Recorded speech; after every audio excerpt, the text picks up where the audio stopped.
day sa inyo. Bali, kung meron sa inyo, update lang ito sa video ko sa Ruji. So, ang problema natin is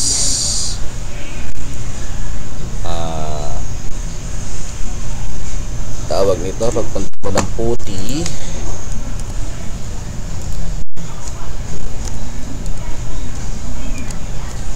add one, dali, maya yan, okay, connected. Punta natin ng puti, kunyari 192.168.1.1, diba? Then press as root, tapos mag OPKG tayo, update. Mga nagkakaproblema na yung ma-install ang Lucy, nagkakaroon ng error, ito po ang solusyon natin. Okay, yan. Pagdating dito sa OPKG install Lucy,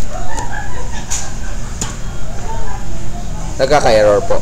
Ito po ang problema niya. Yan. So, ang server po ngayon ng OpenWRT through installing online, cannot install package Lucy. Mukhang nabura na ata ang Lucy update nito. So, hindi natin maano dito, no? So, remember natin na sa mga nakakuha ng files ko, meron tayong yung automatic diretso na natin sa VLAN, yung firmware na VLAN 13 and VLAN 22 doon na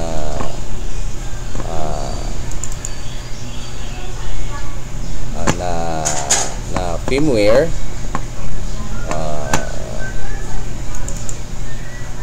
Tulad nito, saan na ba yun?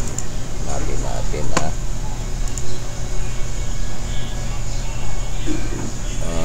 where are you?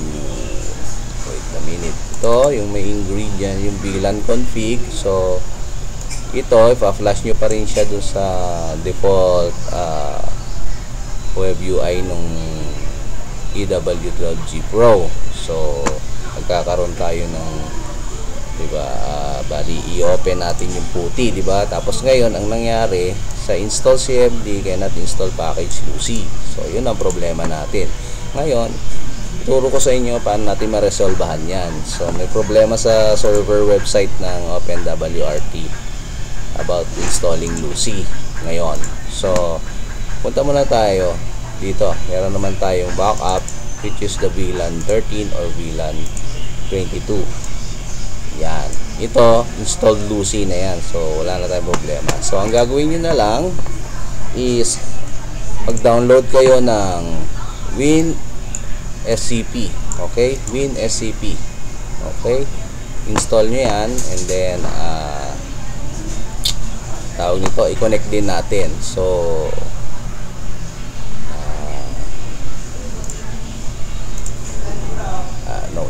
close muna natin to. Okay lang natin. So gagawin natin, siguro close muna natin yan.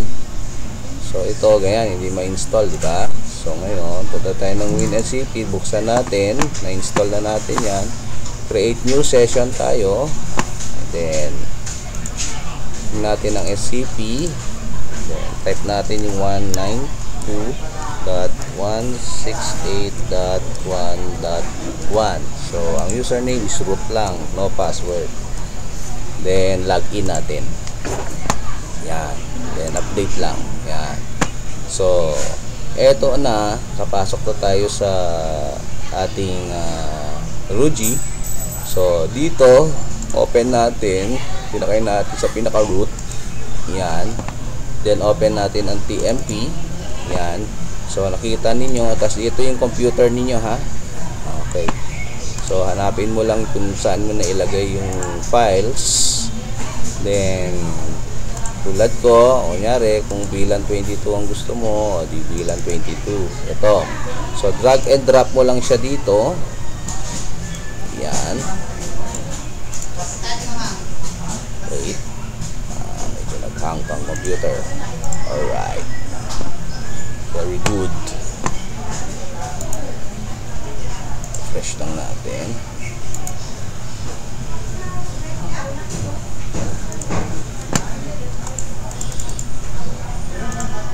Okay. So, close natin ulit yan. Okay, close the program muna. Yan. Open natin ulit.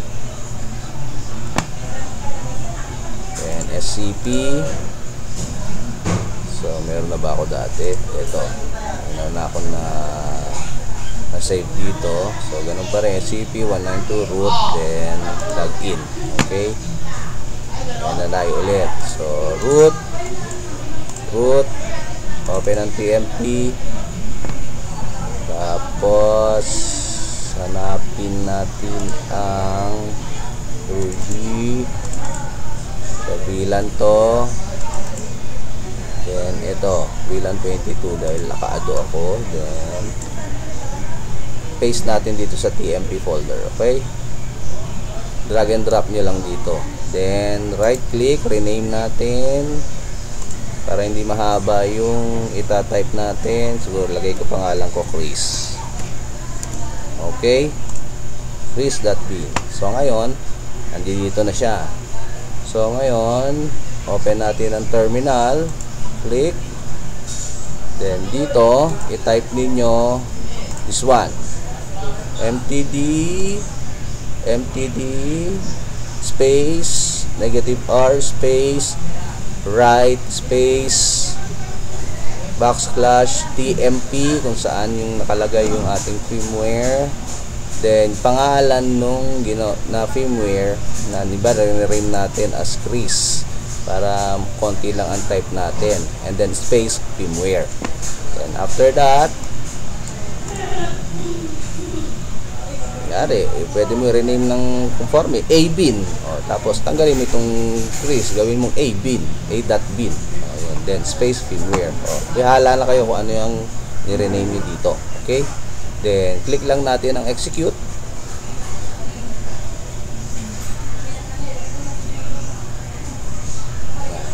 Wait lang natin yan. Magdi-disconnect lahat yan, pati dito. Once na disconnect yan, and then nag-connect ulit, and then mag-disconnect ulit, and then mag-connect. Then abang-abang lang tayo rito hanggang matapos. Pag na-disconnect nito, yun, okay na. Na-i-upload na niya yung firmware sa inyong ROG, and then madi-disconnect na to. Madi-disconnect na itong PuTTY, madi-disconnect na rin itong WinSCP. Okay, wait lang natin. Uploading firmware pa lang yan. Nilapad tayong flashing dyan. After that, open na tayo ng browser. Ihanda na natin ang 192.168.1.1. Okay, so hintayin lang natin. Wala pa yan.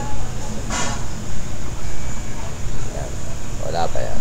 Okay, so yan, hintayin lang natin. Yan, na-disconnect na.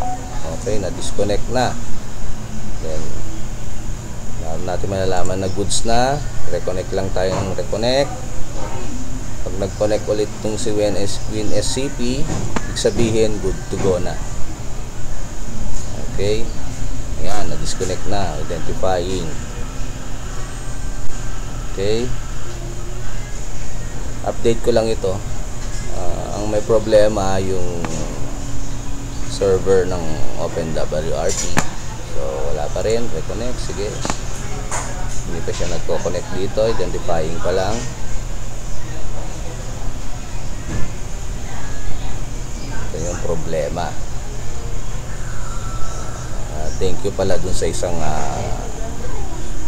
client natin. Sinabi hindi niya maano ang Lucy ma-install. So ito na po yung agad-agad natin gawa ng solusyon. Ayan na po. Kita po natin, may internet access na at nakita po natin nag-connect na po ito. Then, click lang natin update.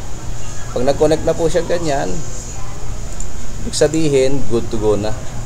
So, mawawala na rito yung nilagay natin. Kasi na-flash na niya. Nakita nyo, iba na itong laman ng Rugy nyo. Ibig sabihin, good sa siya. So, pwede na natin i-off yan, close. Then, ito na po yan. Ayan na po siya. Okay. Done. Nakabilan 22 na po siya. Okay. Next video po natin is